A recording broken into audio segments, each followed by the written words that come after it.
Assalamualaikum warahmatullahi wabarakatuh. Perkenalkan, nama saya Desi Dwi Novitasari dengan NPM 2372 202008. Tujuan saya membuat video ini adalah untuk memenuhi tugas UTS dari Bapak Merianto SOS MSOS dengan mata kuliah Community Organization. Pertanyaan yang pertama yaitu, jelaskan pendapat Anda mengenai apa itu perilaku organisasi dan kenapa perilaku organisasi tersebut penting untuk dipelajari bagi Anda sebagai seorang pekerja sosial profesional. Perilaku organisasi adalah aspek tingkah laku dalam suatu organisasi atau dalam kelompok tertentu.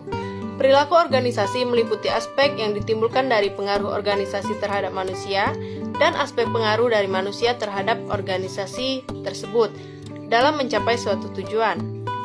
Perilaku organisasi penting dipelajari oleh seorang pekerja sosial karena dalam melayani klien, seorang pekerja sosial harus mengetahui perilaku klien tersebut agar dapat mengetahui cara apa yang dapat diterapkan kepada klien untuk pemecahan suatu masalah dan dapat mengetahui bagaimana cara menghadapi klien tersebut.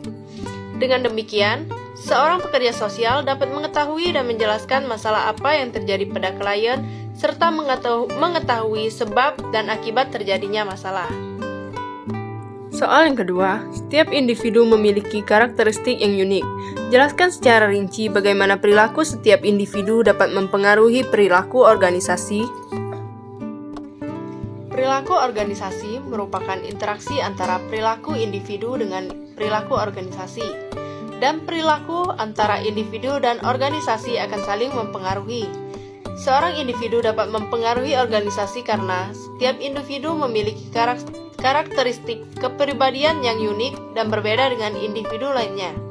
Dari perbedaan-perbedaan inilah, individu akan mempengaruhi perilaku organisasi. Ciri biologi seseorang juga akan berpengaruh terhadap perilakunya, seperti umur seseorang, gender, status perkawinan, banyaknya tanggungan dan masa kerja, serta kemampuan dan persepsi seseorang juga akan mempengaruhi perilakunya dalam mempengaruhi perilaku organisasi. Faktor-faktor perilaku individu yang akan mempengaruhi organisasi antara lain kemampuan dan pengalaman. Setiap individu memiliki kemampuan yang berbeda sesuai dengan pelajaran-pelajaran yang telah ia dapatkan. Tidak hanya pelajaran dalam dunia pendidikan, namun juga pelajaran yang didapatkan melalui kehidupan pribadinya.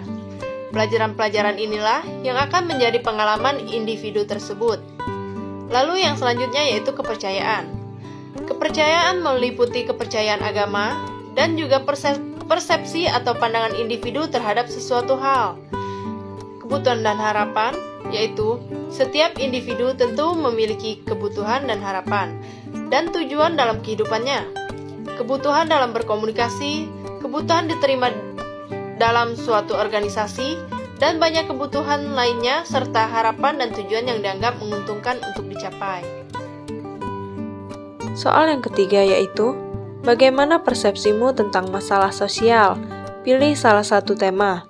Jelaskan faktor penyebab dan dampak yang diakibatkan dari permasalahan tersebut. Di sini saya akan mempersepsikan masalah sosial dengan tema stunting pada balita.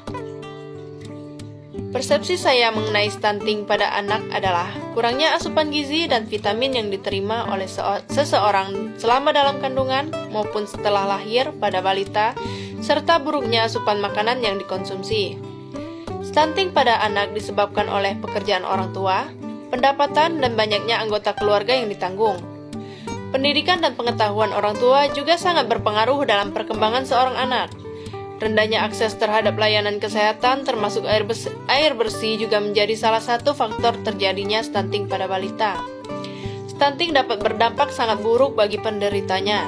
Stunting berpotensi memperlambat perkembangan otak dengan dampak jangka panjang berupa keterbelakangan mental, rendahnya kemampuan belajar, dan risiko serangan penyakit kronis seperti diabetes, hipertensi, hingga obesitas. Soal yang terakhir yaitu, salah satu tujuan dari komunikasi adalah untuk membuat terjadinya perubahan perilaku atau behavior change. Berikan contoh komunikasi yang dilakukan seseorang atau lembaga yang dapat mengubah perilaku audiensnya. Saat berkomunikasi, seseorang akan menyampaikan informasi, pesan, ataupun pengertian tentang sesuatu. Dari pesan, informasi, ataupun pengertian yang telah disampaikan itulah, seseorang akan merubah perilaku audiensnya atau orang lain. Pesan yang disampaikan dapat secara langsung atau verbal maupun non-verbal, seperti spanduk, iklan, dan lain-lain. Contoh komunikasi yang dilakukan seseorang yang dapat mengubah perilaku audiensnya yaitu, dalam suatu iklan atau banner, terdapat kalimat penularan virus COVID-19 menyebar dari mulut atau hidung orang yang terinfeksi melalui partikel cairan kecil ketika mereka batuk, bersin, berbicara, bernyanyi, atau bernafas. Maka, jangan lupa untuk melakukan 5M, yaitu memakai masker, mencuci tangan, menjaga kebersihan, menjaga jarak, dan mengkonsumsi makanan yang bergizi.